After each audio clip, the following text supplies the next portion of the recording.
This video is going to be a little bit different in that it covers the NDA or non-disclosure agreement. Now, I know a lot of us already know what NDA is, but a lot of new, fresh pilots are going to be signing up for this tech alpha that might need a little bit of help in this department, and I believe it's very, very important. Recently, Microsoft had released a update to the tech alpha informing the people that had signed up and been accepted, and a lot of people went on to various forums and Facebook groups and say, hey, I got in, and all that stuff, and ran a little bit afoul of the NDA that they had already signed. So I believe that, this might be an important video to watch if you happen to be one of those people that don't quite understand the particulars of what an NDA covers. So let's go ahead and start. So what is an NDA?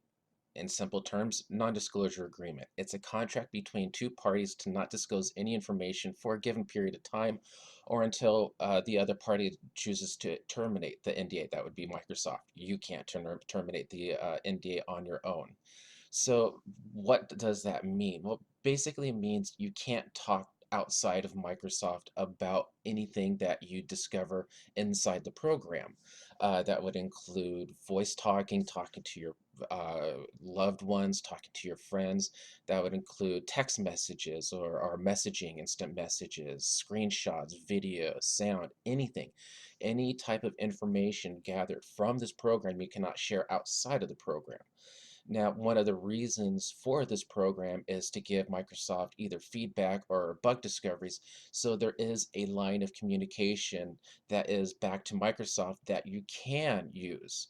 Because remember, this NDA is a contract between two people or two parties or a person and a party. So you can freely discuss what you have discovered to Microsoft, and Microsoft can, of course, talk to you back. Now, there's also a caveat in that there will be a private forum for the Tech Alpha. And the people all in the Tech Alpha are also under NDA, so you can freely discuss within that forum, but nothing can leave that forum. And so that is also very important. Now let's talk a little bit about the possible repercussions of breaking the NDA. Let's say, you're really excited about what you saw and you sent a screenshot to your friend and, well, that friend isn't under the same NDA, so he also wants to share it with everybody and, makes a YouTube video and it gets out there and it comes back around that you were the person that originated the screenshot and it will get back to you. A lot of content that you get will be digitally watermarked, even though you can't see your name on it. Microsoft will be able to find out who originated that content. It's very technically interesting, and I don't want to get too far into it, but needless to say, they will find you. They have a certain set of skills, and they will find you.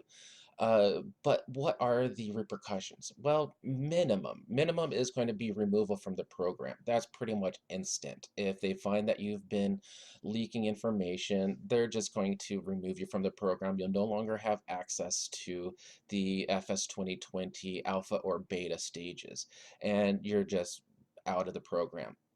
That's not too harsh of a consequence, but at maximum, there is possible litigation or lawsuits. Now, let's talk about the maximum repercussion, which is litigation or lawsuit. Now, it doesn't happen very often just because it looks pretty bad publicly to be basically suing somebody that was doing what essentially was volunteer beta testing. And so it doesn't come around very often. But when it will come around is if the leak was a malicious leak, or if it was espionage, in that you were supplying information to a competitor. Then, yeah, Microsoft can and probably will definitely come after you, and with some very, very strong and bored lawyers. So I really would not want to mess with that. Now, with that out of the way, the fact that you shouldn't talk outside of Microsoft is a very bad idea. You can get kicked out or even sued in the worst case scenario.